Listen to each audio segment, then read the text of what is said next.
Koeberg Station is a nuclear power station in South Africa. It is currently the only one on the entire African continent. It's located 30 kilometers north of Cape Town, near Melkbosstrand, on the west coast of South Africa. Koeberg is owned and operates by the country's only national electricity supplier, Eskom. The two reactors at Koeberg form the cornerstone of South Africa's nuclear program. Every nuclear plant in the world was created, and that is to be able to create plutonium to make a nuclear bomb. So the apartheid government wanted to have the nuclear weapons as a deterrent to what they saw as the threat from the north of the continent. So that was the initial reason. And no nuclear plant in the world has ever been funded by private capital, and the World Bank won't fund it because it makes no economic sense. The risks involved and the benefits just mean it's not worth private money being invested in it. So it's only through government subsidies that a nuclear plant can actually be built. Nuclear power is the use of nuclear reactors to produce electricity. Nuclear power can be obtained from nuclear fission, nuclear decay, and nuclear fusion reactions.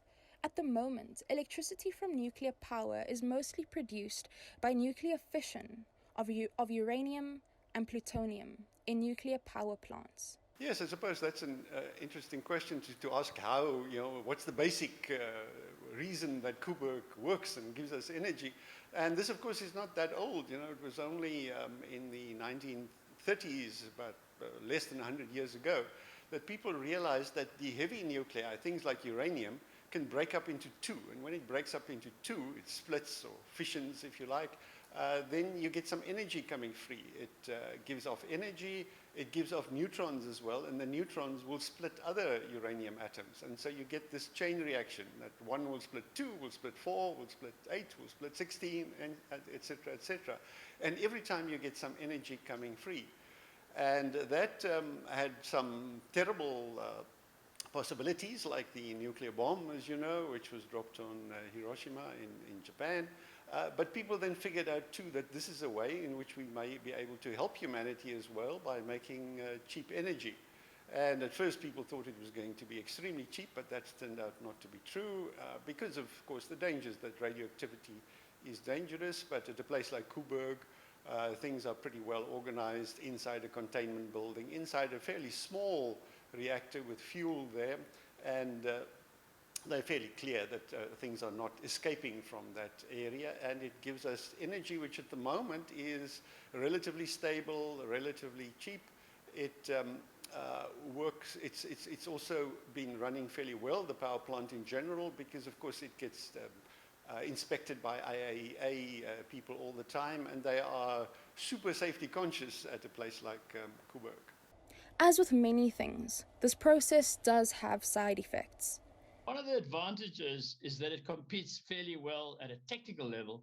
It competes fairly well with coal in the sense that the pollution from nuclear power is relatively less than the pollution from coal-fired station. But the gains you make in saving carbon emissions, you lose in terms of producing other kinds of toxic waste, particularly spent fuel from the reactors, which has to be looked after for a very long period of time. I mean, we're looking, in the case of plutonium-239, which is a man-made product, we're looking at something of the life of 240,000 years. So the joke we used to have in the 80s, when if Neanderthal man had discovered nuclear energy, we'd still be dealing with the waste. We build things, and as things go wrong, we learn.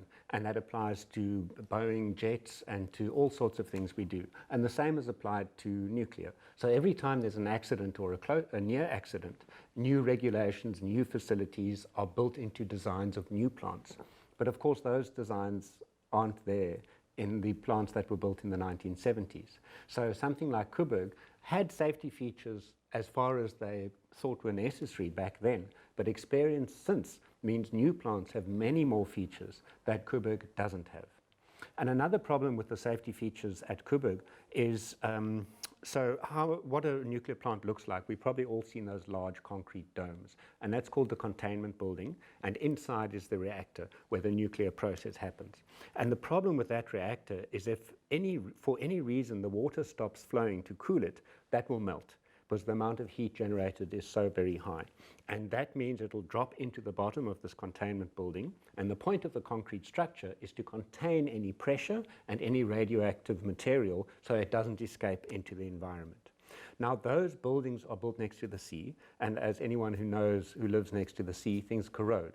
And they found, according to an internal report from Eskom, they found that those things were corroding a lot faster than expected. World Nuclear Association and environmentalists for nuclear energy contend that nuclear power is a safe, sustainable energy source that reduces carbon emissions.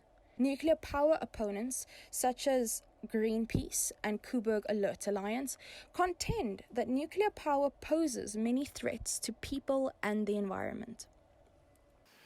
Yes, of course, the big plan with a place like Koeberg is nothing should go wrong. The advantage that Koeberg has is it's built with a containment vessel, and even if the nuclear fuel should melt, and there are very many safety systems to avoid that, but even if it shouldn't leak out. I mean, that was the problem at Chernobyl. Chernobyl was built on the cheap, and there was no real containment vessel, and that's why everything leaked out. Now, at Koeberg, you would expect it shouldn't be worse than the 3 Mile Island accident, which happened in around 1980 in the US, where the fuel did melt because of various things that went wrong. The valves stuck, etc., etc. But the amount of radioactive activity released into the environment was minimal. People always worry, too, about radioactivity in the environment. I mean, the problem is that it always sounds extremely scary, and I can understand that. However, radioactivity is all around us. I mean, there's uranium in the ground, in your garden, and that uranium decays away, and some of those daughters give off gamma rays, and so if you take a Geiger counter there, you will measure some radioactivity all around us all the time. So if you add 0.1% to that, then clearly, you can't get worried about that. The background radioactivity in Cape Town is smaller than what it is in Johannesburg. But nobody's going to move from Johannesburg to Cape Town because the radioactivity is a little lower. One of the challenges, as you can imagine, is if it runs out of control. And this is what happened at 3 Mile Island, what happened at Chernobyl, it happened at Fukushima. It's not fail-safe technology. It does have problems. We've seen the result of the problems. That I would say that the accidents are few and far between, but the consequences are massive. In the event of a nuclear disaster, people, animals, and nature will all be affected, though it is advised that the chances are slim to none.